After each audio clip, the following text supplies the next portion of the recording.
কোরআনের মধ্যে জাল আছে, নবীরা ভুল করেছেন। কালেমা কুফরি বলার কারণে যেমন ভণ্ড, তোমরা যারা সেই বক্তা মাওলানার ভক্ত দাবি করিয়া চুপ থাকবা, প্রতিবাদ যদি না জানাও, তুমি চুপ থাকার কারণে তুমিও ভণ্ড।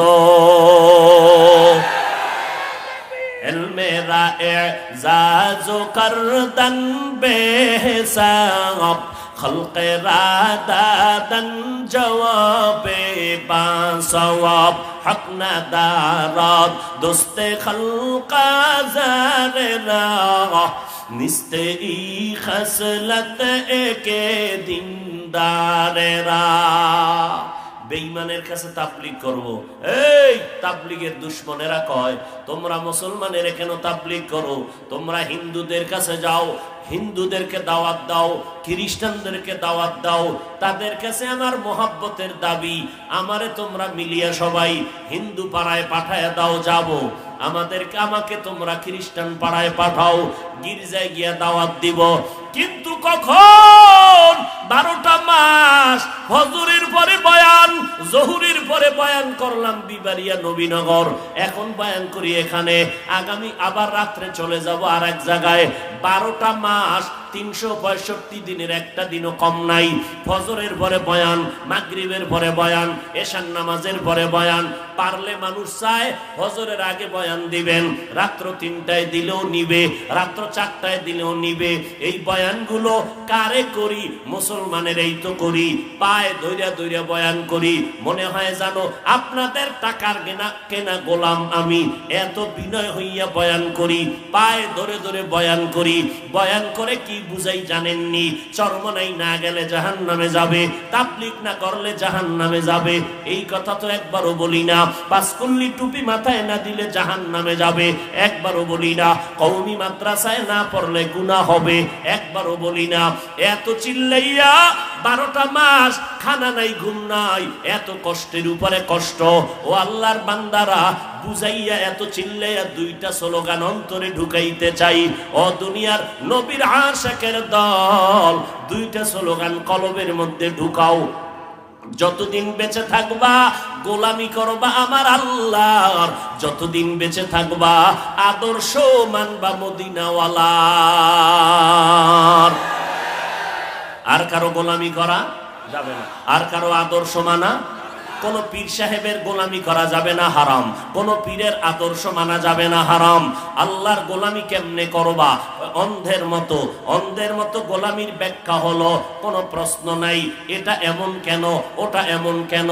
অন্ধ ভক্ত হইয়া আল্লাহর গোলামি করবা, অন্ধ ভক্ত হইয়া নবীর আদর্শ মানবা, প্রশ্ন করা যাবে না নবী এমন কেন বললেন, নবী এমন কেন করলেন।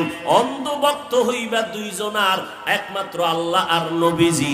আর দুনিয়াতে কারো অন্ধ ভক্ত হওয়া জায়েজ নাই, হারাম। আব্বা আম্মার ভক্ত হও, তবে অন্ধ না। পীর সাহেবের ভক্ত হতে পারবা, তবে অন্ধ না। ওস্তাদের ভক্ত হওয়া জায়েজ, তবে অন্ধ না। বক্তা সাহেবের ভক্ত হবেন, তবে অন্ধ না। তো কেমন ভক্ত? চোখ কান খোলা রাইখা ভক্ত হব। আমি আমার বক্তাকে মানি, আমার পীরকে মানব, আমার আব্বা আম্মাকে মানব, আমার আলেমকে মানব, ইমাম সাহেবকে মানব। কতক্ষণ? আমার আল্লাহ আর নবী মানবেন যতক্ষণ। এর থেকে আর সহজ কথা আছে? বলেন। এরে নবীর উম্মতের দল, ভালো করে বুঝো, এই জমিনের মধ্যে যারা আল্লাহর কোরআনের উপরে কথা বলবে, এখানে কোনো ছাড় নাই। যারা আমার নবী নিয়ে মন্তব্য করবে উল্টা, এখানে কোনো ছাড় নাই। কথা ঠিক নেই? বড় মুসিবত। এমন এক সময় আমরা জীবনটাকে রাস্তায় চালাইতেছি, কচু পাতার উপরে জীবনটা আছে, ঈমান নিয়ে মরব, পরের কথা, বেঁচে থাকা বড় কঠিন। মানুষের পায়ে ধরে ধরে কই, ভাই সুযোগ পাইলে নামাজটা পড়েন, চাইরেন না নামাজ। এক হুজুরে কয় এত ইবাদত লাগবে না, আর এক হুজুরে কয় বিতিরের নামাজ প্রতিদিন পড়া লাগবে না, যদি মাঝে মাঝে পড়ো পুরাটাও লাগবে না, 1 রাকাত শর্টে মারবা, 1 রাকাত মাইরে দিও, 3 রাকাত দরকার নাই। আচ্ছা আমাকে একটা নিরপেক্ষ জবাব দেন, এতক্ষণ যা শুনাইছি এটা একদিকে গেছে, এবার নিরপেক্ষ একটা জবাব দিবেন। নিরপেক্ষ বলতে নিরপেক্ষ কোনো মানুষ নাই, নিরপেক্ষ কোনো কথা নাই, আল্লাহ এবং রসুলের মহব্বতে জবাব দিবেন। এটা হলো নিরপেক্ষের ব্যাখ্যা। কি? নবীরা ভুল করেছেন, আল্লাহ ভুল করাইছেন, কোরআনে জাল আছে, কালেমা কুফুরি, বিতির লাগবে না, জুমার আগে সুন্নত লাগবে না, কাজা নামাজ লাগবে না, এই সমস্ত কথা আপনাদের মতো মানুষকে বয়ান কইরা যদি আমি মাওলানা বলি, এবার প্রশ্ন কিন্তু এখনো করি নাই, এই সমস্ত কথা সাধারণ মুসলমানকে বললে যুবকেরাও ভেবেচিন্তে জবাব দিবেন, ইসলামের উপকার কি হবে? এই প্রশ্ন আমার,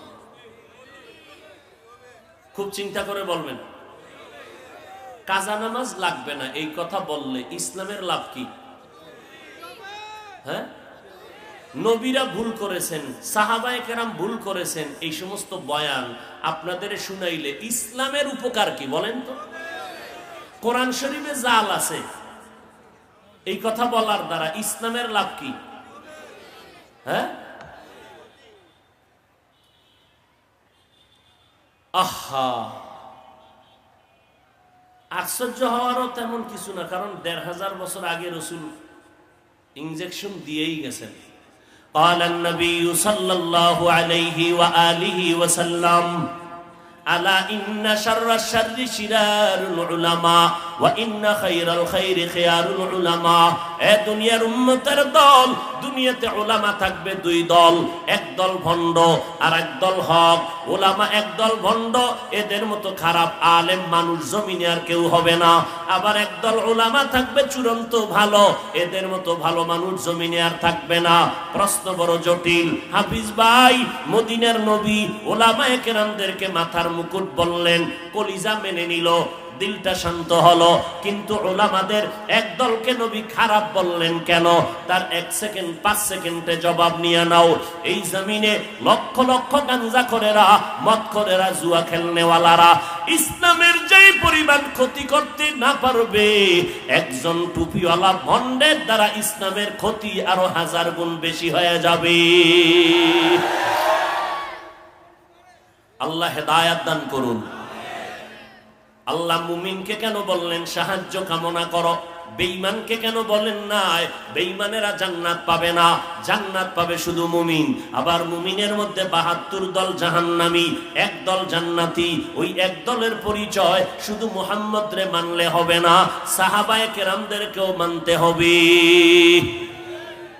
যারা হজ করছেন, এরকম কোন আশেক থাকলে একটু বেয়াদবি মাফ করবেন, হাত দেখাইতে লজ্জা হবে? দেখান তো কারা হজ করিয়েছেন, মক্কা মদিনায় গেছেন, আল্লাহ কবুল করেন। এত কম মানুষ, হাত নামান।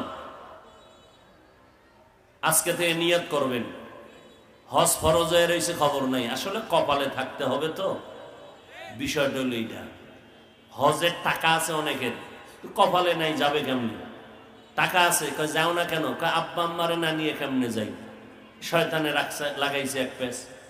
এবার মা বাপ মরে গেছে, এবার চলো কেন, মাইয়া বলা ছোড়ো, কেমনে যাই? আর এক পেস। সন্তান বড় হয়ে গেছে, এখন চল, না না, বিয়া না দিয়ে কেমনে যাই? এইরকম পেঁচে পেঁচে আল্লাহর বান্দা হজের বাইতুল্লাহর কিনারায় যেতে পারে না। এরে নবীর উম্মতের দল, আমার আল্লাহ বলেন, দুনিয়ার মানুষ তোমরা সাহায্য কামনা করো কেন? আমি আল্লাহ তোমাদের এত দুর্বল করে বানাইছি, এত দুর্বল করে আমি কোন প্রাণী জমিনে বানাই নাই। ওয়াকুলিকাল ইনসানু যায়ীফা। মানুষ বড় দুর্বল। কেমন দুর্বল? খানার বেলায় দুর্বল, ঘুমের বেলায় দুর্বল, কথা বলতে দুর্বল, হাঁটার বেলায় দুর্বল। ঢাকা চিড়িয়াখানায় লেখা আছে, একটা বাঘের দৈনিক খাদ্য 17 কেজি গোশত। আসেনি চান্দিনে কোনো খাদক 3 বেলায় 17 কেজি মারবে? নাই। হুজুর না থাকলে কি হইব? চান্দিনা থানার ডায়েরি ফিল আপ হয়ে গেছে, মামলা আর হামলা। খাই জিন্দেগির জন্য পারে না আদা পোয়া, কিন্তু 1.5 কেজি লয়ে টানাটানি। ডাক্তার রেড সিগন্যাল দিছে, মিষ্টি খাবি না, খাইলেই গজব আসবে। রোগ আছে না নাই? আল্লাহর বান্দারে কে ফিরায়? শুনছে মিলাদুন নবীর জেলাফি দেয়, সবে বরাতের জেলাফি, দৌড়াইয়া মসজিদে হাজির। হ্যাঁ গিয়া জেলাফি খাইতে গেছে, এক ফোঁটা লইছে, নিয়া বগলের তলে নিয়া আর এক হাত বাড়ায় দিছে, আর এক ফোঁটলা নিবে। এক বেচারা পিছনে তাকায় দেখে আমি একটাই ভাই নাই, এই দুইটা লয়ে টানে কেন? বগলের তলেরটা লয়ে দিছে, দৌড় ধরছে পিছন দিয়ে তারে দইরা হোমানে কিলাকিলি, জেলাফি পায়ের তলে ভর্তা। এমন কিলাকিলি লাগছে না জেলাফি ভাইল না আরামে দুটো কথা বলতে পারলো, এমন কিলাকিলি। মসজিদ থেকে বাইরে আসমানের দেখায় কয়, আসমানের দিকে নজর করে, আল্লাহ তুমি আসনি? কয় আসি। এই মসজিদে আর আইনো না খোদা, জেলাফি পাইলাম না কেন? এর নাম বাঙালি। এর নাম কি? বাঙালি। আমরা খানার বেলায় বড় দুর্বল। বড় বড় সমুদ্রের ভেতরে বড় বড় মাছ আছে, নীলতিমি। এক একটা নীলতিমির দৈনিক খানা 1000 কেজি চিংড়ি মাছ। কে খাওয়ায়?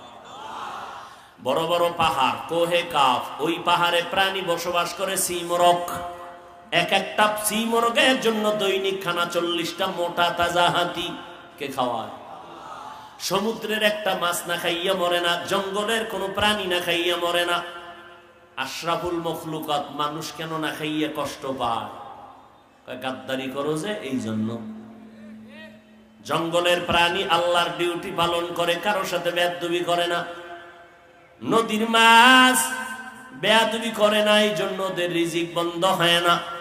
আর মানুষ, আমার আল্লাহর দেওয়া বাতাস, আমার আল্লাহর দেওয়া সূর্যের আলো, চাঁদের আলো, এত নেয়ামত পাইছো।